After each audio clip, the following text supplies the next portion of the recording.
Me wana mi boka bodo ojle ogbesusu gege wenu.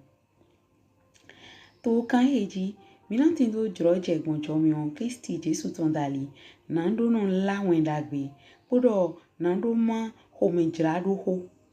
Mina sono ma nupikplon bon owewe dali kele dide asisa ogbesusu gege Kristi ton drodo. Bon chomion eton lo polo kede dali mina so no tindo ojre ide gbibo eton na gokona mi bon nando hode na mado ganon le aufie salon le mehenu kundo biale asupwa sipo le wendo etinto tu klame le poro akotale mvemi na mini tunto mi ton ayi nando do mi mando ogbesusu gege lome poro nando moi to go flame pata. Men wana George de so mi ma mi ton bo mi leje o kan mi ton chi na mi ma ogbe suge po ton bo gbe lo na leje wita awo he po do halan we dida chi we ton no Egypti menchi bo e mai wita de bo de ze yin pam kun po to pam kun we to o Ezekiel weta ton loku ehi adole eso ajoto opo ewuro po to me to osun ton to me to azanti tan osun ton me we okun ton wa de lo mo isu no pe to ton do han falo a holu Egypti ton odo han ogege eton do menu e rie di to kiklo to eme ta yego asilia nu lo we kedali de to Lebanoni me po ala dagbe le po oshino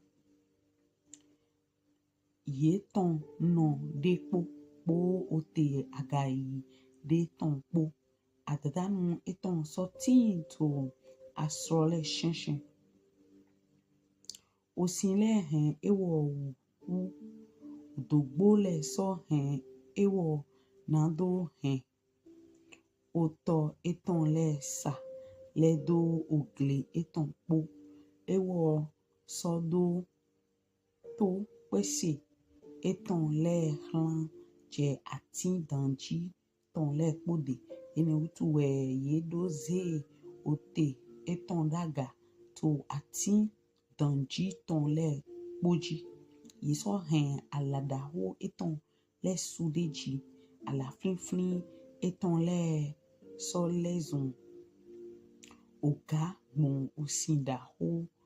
le ton dali onwena ewo hen ye ton jegbonu o he olon ton le po basi ado yeton le to alada ho eton le me podo to ala finfin eton le glowe pe kan danji ton le no hen pevi yeton le jegbonu wa podo to oyo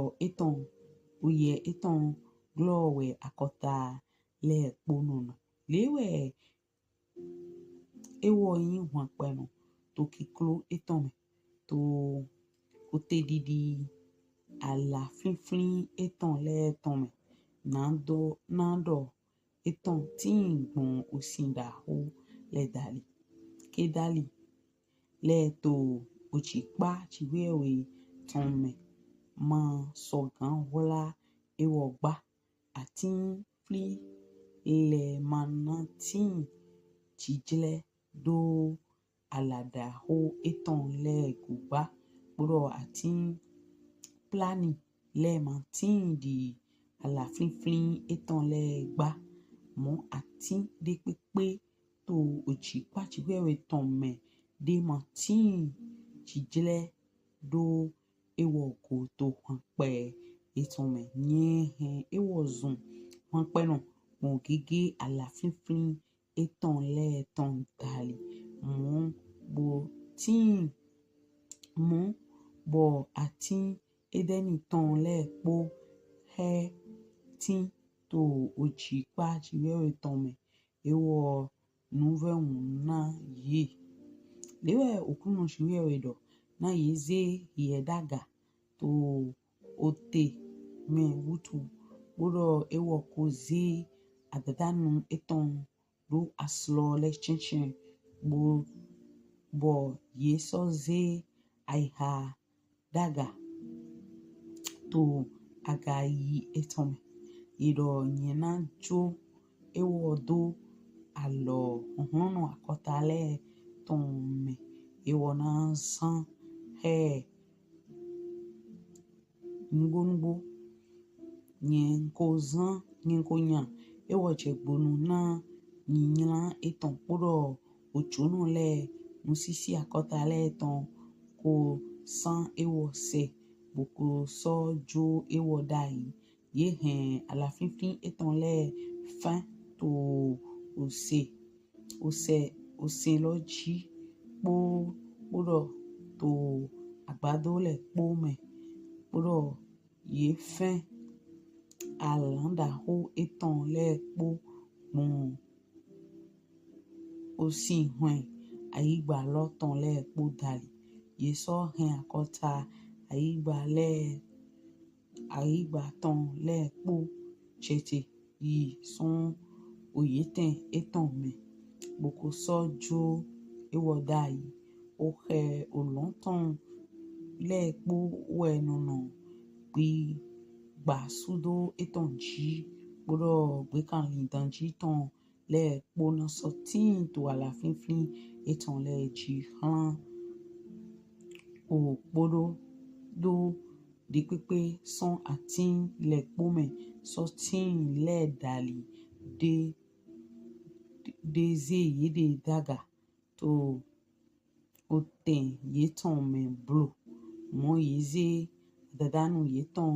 do alada ho le shinshin alada ho le shinshin blo ka vi do honhono ye ton le de so shite to agayi ye ton me blo ye do ehe no nu osin le po na ye me po we ye jo hlan oku hlan ada dodo me aigba ton le to gbla ovigbe to le ton le me he po ye po cheti o to lo le me lewe okruno shiwe wedo to azan me wenwena ewo cheti che okuto me nye hen awubla de jo nye shion odogbo lo na ewo nye so glon oto eton le ye so hen osin daho le dote bodo nye so hen le baluni na do yin oyu ati tanji ton le poson oshio na ewo nye hen akota le won na ndido ayi chije eton ton na nyenzi ewo dan odo je okuto me po ye he te je bio odo lo le me po ye po so hen ati edeniton le po sisinya po nya po nye nyinyo pete po nyinyo pete le baluni ton po ehe no osin le po ni omi miono to ada dodo me aigba ton le iga jeti bio okuto mi po ewo po je ye yin àwọn tó ṣe ọ̀gùn òfin lọ dàlí lẹ́ẹ̀dẹ̀ mú ẹ̀ yéhe yin àwa eton enọ̀nà oyeten eton glọ tó gbàgbà akọta lẹ́ẹ̀tàn nínú ẹ̀yẹ tí jẹ́ hàn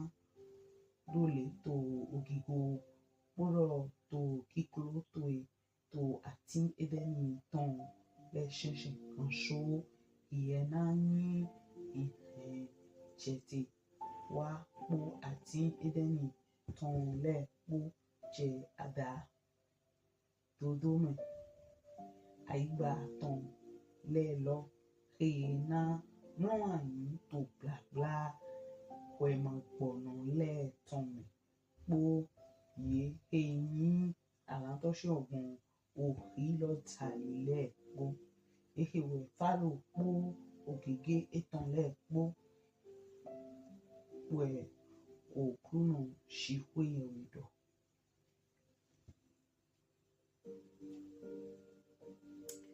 Òkúnù ṣìwé ẹ̀wẹ̀dọ̀. Ezekiel otakpan nkún àwì. Eso àjọ tó òpó ìwé àtàn tọ́mẹ̀ tó òsùn òpó ìwé àwẹ̀ tọ́mẹ̀ tó òsùn ìwé àwẹ̀ tọ́mẹ̀ tó àsán títàn òsùn lọ́tọ́mẹ̀ wẹ̀ òkúkún tán wá di ìdọ́mú ìsùn gbẹ̀tọ́ tán zé àbí gbèdéda Ghana fálò àhọ́lù Egypti tán gbòsọ́dọ̀ hàn ewọ́dọ̀ yẹ̀yìn yìí jíjlẹ̀ hàn o kẹ́mìvù àkọ́tà lẹ́ẹ̀tàn dé kànṣó yẹ tí ń di àdáná wà nù dé tó òkú lẹ́ẹ̀mẹ̀ yẹ sọ gbá ṣègbónú tó òtọ̀ tó ẹlẹ́ẹ̀mẹ̀ kò sọ yí àfọ̀tò ẹlẹ́ẹ̀dó tó tukla òsínlẹ̀ kò sọ òtọ̀ yìí tán lẹ́ẹ̀wù lẹ́wọ̀ òkúnnù ṣìwé ẹ̀wẹ̀dọ̀ yẹn náà dán ọ̀dọ̀ ṣe ṣègbónú lóhìẹ ta kpó ògbé akọta susu tán lẹ́ẹ̀kpó yẹn náà sọ hẹ̀hìẹ hẹ̀chí wá tó ọ̀dọ̀ ṣìmẹ̀ yẹn náà sọ jó hìẹ dáyì tó àyígbà lọ́ọ̀jì yẹn náà zé hìẹ dán gbónú tó dànjí gbẹdẹdẹ gbóná sọ òhẹ òlọ́ntàn lẹ́ẹ̀kpó nà ló jẹ dòdò òjìwé yẹn gbóná sọ yí hìẹ dó pékọ́ náà pékàn ní àyígbà pété tán lẹ́ẹ̀ yẹn náà sọ tẹ àgbàsálàntó yìí dó òsílẹ̀ jí bó sọ yí òwe tó yìí òwò tó yìí lẹ́ẹ̀dó kò àgbàdo lẹ́mẹ̀ yẹn náà sọ yí ohun tó yìí dó sùn dó ń sin àyígbà lọ ehèmẹ̀ tó sin lìyẹn tó sin lìyẹn tè ìrọ̀hán òsè lẹ̀ gbọ́dọ̀ òsì hùwẹ̀ lẹ̀ náà sọ yín kíkọ́ náà hìẹ gbọ́dọ̀ wẹ̀nù náà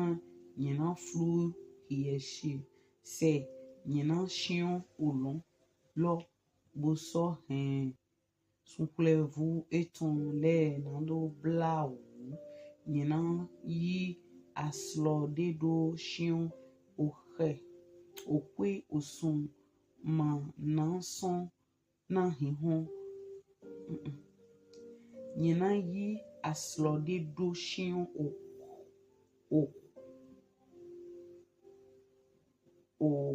òhwe òsùn mà náà sọ náà hìhàn ètàn gbà hìhàn sísọ òlùntàn lẹ́ẹ̀kpó wẹ̀ yẹn náà náà dó bla wù tó òjìwé bó sọ zézì vùdó àyígbà tó èjì òkúnnù ṣìwé ẹ̀wẹ̀dọ̀ yẹn náà omegblé náà àyígbà kọ́ta susu tán wẹ̀nù náà yẹn náà bìvà tó ìwà tó àkọ́ta lẹ́ẹ̀ ṣẹ̀ṣẹ̀ yọ òtò hìẹ mà kó nú ẹ̀ lẹ́ẹ̀mẹ̀ mú ẹ̀yẹn náà akọ́ta susu kẹhẹ́lì dó ta náà wẹ̀ àhọ́lù yìí tán lẹ́ẹ̀ bó náà sọ yí òbúdà hó dó sàvù náà hìẹ tán wẹ̀nù náà yẹn náà mímì òhì ṣètò yẹnu kan yẹn náà tó sísọ wẹ̀nù náà tó sísọ hwẹ́hwẹ́ òmẹ̀lòpòròpó na ogbe eton titi omi lopolopo na ogbe eton titi to azan aije to e ton leme na lewe okun shiwe edo ohi aholu babiloni ton lo na wa yeji gbon ohi ohlono le ton le daliwe yena ogege towe nando jayi nu sisi akotale ton we yena ekpopo ye bona so ble usakla Egypte ton o kowe eton le po we yena so vasudo yena so va bekanli eton le poga son osinda holeme dali mon afogbeto ton mana do tukla ye bedeba mon ofin bekanli le ton mana do tukla ye wenena yena wenenwe yena osin ye ton le nando wiwe buso oto ye ton le nando sa taidi ami we okuno shiwe edo wenena yena aigba Egypte ton zun je vo gbogbe aigba boagba okigo eton ton de wenena yena ho ye nono emele po wenenu we yena nyuendo nyo kluno we avigbe yena do avigbe fionu akota le ton le nando do avigbe na Egypte bodo na o kege eton le po we yena do avigbe we okruno shiwe oido eso ajo gato okwewi atonto me to azan foton osun lo ton me we okokno ton so wa de domo isun gbeto ton to avi han na ogege Egypte ton boze ye dran odo edo ewo po fionu akota do ni le ton le po je adadano me aigba ton le po ye teje bio odo lo me yi le po menu nkan to won pe me chete ye ni bo yin tite to we man gbono le de yena chai to aigba to blabla ye yin alanto se ogun ohilo dali le ton me ye kode ohilo ton ewo yi po gege eton le po mesisien to no le shinshin na do ohlan hen sun blabla okuto me ton me bo ye to alogo ni le po ye ye chete yi mno yin abe ido we man gbono le alanto shio le gbon ohilo dali asuli tin fine po ogbe eton le popo oyodo eton le tin le due pe popo ye lon we alanto shio ye jai gbon ohilo tali oyodo meheton lewe yezedo agapete ado lom ton me bodo o bo eton ogbo eton le tin le do yodo eton pe popo ye ton alanto shio le ye jai gbon ohilo tali musisi jo to aigba openo le ton me elami tin fine po ogege eton le po le do oyodo eton po popo ye ton alantoshio he ye he alantoshio le he ye hen chai gbon ohilo dali he ye hen chete yi ma pokwe na bio o dodo me ada igba ton le me he hen sisio jo to àyígbà ó gbọ́ pé lẹ́ẹ̀tàn mẹ́ mo kò sọ ohun á ní ohun yán yé tàn pó yé he chẹ́tì yìí jẹ́ odò lọ lẹ́mẹ̀ pó yé kò sí àdọ́zàn dídú gbàgbà àlántọ́ṣíọ́ lẹ́ẹ̀tàn mẹ́ náà pó ògègé ètàn lẹ́ẹ̀pó o yọ̀dé òyọ̀dó ètàn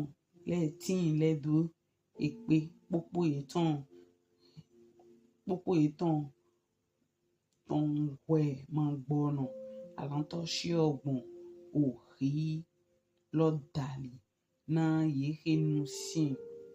yéhe hẹn nu sísìn yétàn jó tó àyígbà gbẹ̀nà lẹ́ẹ̀tàn mẹ́ yé kò sọ o òyàn yétàn pó yéhe tó te jẹ́ yìí jẹ́ odò lẹ́ẹ̀mẹ̀ pó yéyí ewu ọdún gbàgbà yéhe yín àlántọ́ṣíọ́ lẹ́ẹ̀tàn mẹ́sẹ̀kì tí ìfínì tó bá lè pó ògègé ètàn lẹ́ẹ̀pó òyọ̀dó ètàn lẹ́ẹ̀tìn lẹ́dú èpè pópó yé tàn wẹ̀ máa gbọ́nà àlántọ́ṣíọ́ gbọ̀n òhì lọ́dàlì náà yéhe yín nu sísí yétàn tó àyígbà pẹ̀nà lẹ́ẹ̀tàn mẹ́ yé máa kaná rán àyín pó yé chàyí sán wẹ̀ máa gbọ́nà lẹ́ẹ̀mẹ̀ yé chẹ́tì yìí di òkútòmẹ̀ yé chẹ́tì jẹ́ òkútòmẹ̀ pó àdáwànú yétàn àwọn tàn lẹ́ẹ̀pó boko sọ́zé òhì yétàn lẹ́ẹ̀dó òtà yétàn lẹ́ẹ̀glọ pó ònyànwà yétàn lẹ́ẹ̀tìn tó òkú yétàn lẹ́ẹ̀jí náà yé wẹ̀ nu sísí náà lẹ́ẹ̀tàn tó àyígbà gbẹ̀nà lẹ́ẹ̀tàn mẹ́ ṣìgbà ìyẹn náà yín ìgbà tó gbàgbà wẹ̀ máa gbọ́nà lẹ́ẹ̀tàn mẹ́ gbóná sọ́mọ́ yín tó pójò èyí àlántọ́ṣíọ́ gbọ̀n òhì lọ́dàlì lẹ́ẹ̀pó edomi tí ìfínì àhọ́lù ètàn lẹ́ẹ̀pó àhọ́ví ètàn lẹ́ẹ̀pó èyí òtò tọ́nà yétàn lẹ́ẹ̀pó pó yéhe yín àlántọ́ṣíọ́ gbọ̀n òhì lọ́dàlì lẹ́ẹ̀pó yé námọ́ àyín pó wẹ̀ máa gbọ́nà lẹ́ẹ̀pó pó lọ yé chẹ́tì yìí jẹ́ odò lọ mẹ́lẹ̀ àhọ́ví àgéwàjí tàn lẹ́ẹ̀tìn ìfínì pópó yétàn tó zí dónínú lẹ́ẹ̀pó yé chẹ́tì yìí pó àlántọ́ṣíọ́ lẹ́ẹ̀pó náà nu sísí yé jó gbọ̀n yétàn dàlì lẹ́ẹ̀pó yé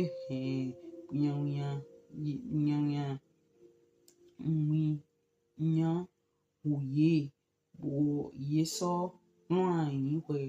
máa gbọ́nà pó yéhe yín àlántọ́ṣíọ́ gbọ̀n òyìn lọ tàn dàlì lẹ́ẹ̀pó bó sọ òyàn yétàn pó yéhe chẹ́tì yìí dé jẹ́ odò lọ́lẹ̀ pómẹ̀ fálò náà mọ̀ yé gbóná sọ yín omẹ́mìíràn nánà tó gègé ètàn lẹ́ẹ̀pó jí àlántọ́ṣíọ́ wẹ̀ fálò pó àwọn fúntọ́ ètàn lẹ́ẹ̀pó àwọn fúntọ́ ẹ̀tàn lẹ́gbọ̀n òhì lọ dàlíwẹ̀ òhókùnà jíwẹ̀ ìtọ̀ndọ̀ náà yẹn kò ní nù sísí sí yẹn kò yìí nù sísí ṣe do àyígbà ògbẹ̀nà lẹ́ẹ̀tọ̀ntọ̀n mẹ́ ewọ náà sọ títòtò àyígbà wọn wẹ̀mà gbọ̀nà lẹ́ẹ̀tọ̀n mẹ́ po yèé tí àlántọ́ṣọ́ gbọ̀n òhì lọ dàlílẹ̀ po ìdọ̀fàlò po ògègè ìtàn lẹ́ẹ̀po wẹ̀ òkúnà ṣìwé ẹ̀wẹ̀ dọ̀ ní iṣẹ́ bọ̀ mẹ́yìn wọn náà imando hosu pobo na ndo to wita ekeni awe nele opungodo wi o dida izre chiwe wetondo kan Egypt bo data na inwe ma we nele do drado aho drakun chiwe weton do kan Egypt drakun chiwe weton do clan Egypt bo o mita ene mina mundo mi mando apa foho aton apa titan yese Egypt vo lejlelo otogun helo ro asili ago do de wedida de oto asili aton ne moyi we Egypt lo suna moyiga eni mi kain nto winu do dina nto asili aine lo suko mo George yi na rodu aholugbon ayigba pete blebu kele dide enona aholu o Nebuchadnezzar iton to kwenu echiwe to o home bledo Egypt go bo ni mi hihiato minamu utadera lopolopo to weta loleme to weta titan chiwe henche gbonu nu he fene taunro we dodo ati de we o togun Egypt ton ati daho bo emi le ala finfin ton le zun po ala finfin lo le daliwe esin gando buru adate bunayin kiklo shigba eswaize ededo aga nando singando bai juo eton do de juo edo bo enelo yin de bo fena chiwe ewe nítorí beto de chite to da ho de blebu sinu kan nando yi bai di de juo edo man di chiwe ewe man din oyin de hoto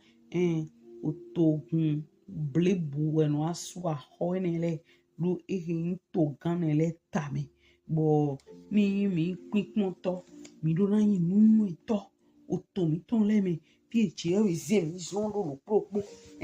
mi do na yin de hoto na to ganle na gbigbo we ton ninu yeme gbigbo to si se ton ninu yeme ye ni ma wa nu ko me bleche e ton na iwa na do akan mele poblo bo yin lo mi tin bo to dene ho to ngbonu mo to nkan yi to eme chewe na yan sonde wa to tanta ina yan sonde wa to bo medina lo ete utu ekana akara no te do flin mangan so do ho supone nítorí o imi o yin wo lo hiato me hiatata na o mo do mo lo hihia lo me yo data na no supo we apa we to afigbe do falawo ji minamu ebele son ota ogbon awetoro bodo bele son afotin tan do je afofoton kun opo bo apa tonto yin afigbe do kan togun Egypt ton bo lo polojo na sodo lo ni togun de o chinuwa chewe na lile ina leje to gan loji fue na lo yi ason eton yiwa bo afigbe nele de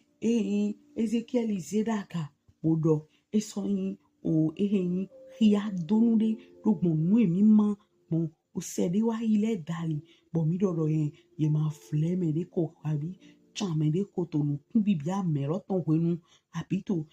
depo me loton wenu ma uta de ko ton son me logo bona lile ho me gle ton je me yin me ko toji bo mi na mo do Ezekiel wa nu pipe nu je do ni lo sogbe so de na dobu na gbeto so no je we so sogbe ni si afigbe do aga bo afigbe nele o eno jo chiwe na gbeto ni singa no yi hen na ma ye ni se no yi nwe na ma no polo ni ma so choblo shiba to egbe ni so de o kan gbeto support to kan ho ando singa no he o ho kun to wa gbangba na ma ho kun to ma lo mo de polo me gbeto ro popo yi do biba yi de juru ero bo de Ezekiel do yin bibaito ni mi ka so pon Jesu Kristi kwende wo so wa igbaji eso basi ndo pologa lo mo lo pro keleji wo so via vi lo Jerusalem ji kakado amanyo edo amanyo wenu wa drawe kun bon hode do drakmo mi ton wenu son chiwe we siwa e mana budo do mi to Jesus in come e ma budo mi nde ma fi yin son mi si me de ma fi yin son mi si to Jesus in come bo na no te go fi to claim na no in de hoto papa yi mi to no kon yi bo mi mo lo aze mi ndo apa fo wa ton abi tropo do hodo ezeti na mi si ngando yin akota to le ngando yin do me de zere daga we are no zero do omi odo eni lo to gbe te omi so apipun de po lepo to egbe ti o to baba mi bi alogo to na pesan mi ton le mi ule lo sugbon titi do kan no so mi ton le to aso me to ko me to kon to me to hagbe me to titon pelu me bo mi ni gbiwe no ora mi son mo po enu so me won inu so me bo mi ni gbibra me ton le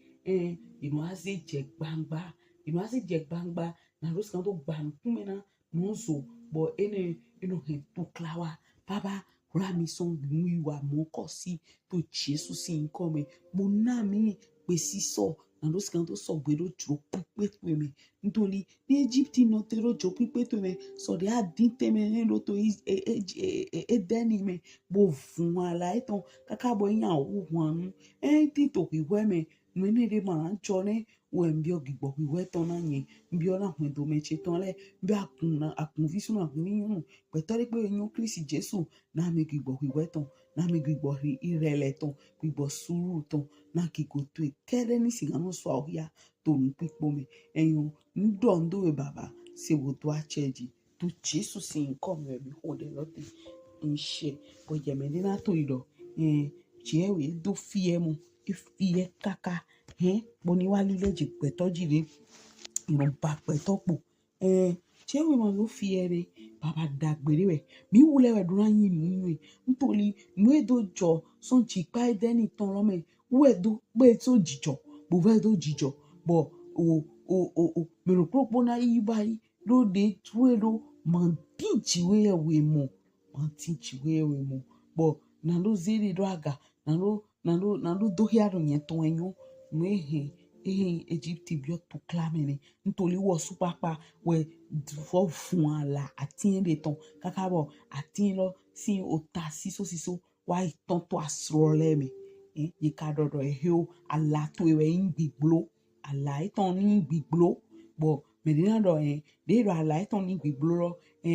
ndo e bi an hade we boro singa do ba yi ni do diga nga didi lo ni wa he to kla pele ni ga didi lo une hende po apele ni to ga didi lo me ma so tin do hiwe na no si jiwe na do wa chu che to bo ene lo to flelele to jire me mi te di me de ma timbo to me de gbese wa gbeche se bi wa mo yi Kristi Jesu wa to ilo na ho na yin le ni ma ogwa ro na me na no ton so ni ma gwa ro na me po je na ku na so ku ho de do amana kwa ji to Jesus in come but they have to gbeche se nko de do gigbo le vojo Kristi Jesu to ni chon eta ile avowi na ma gigbo lo ni ya so wa ta ha to be na le vojo to ani tin ta do ma so do nkan mo o te po mo hunle kan ho cho do ku to ni ma mo hunle kan mo ku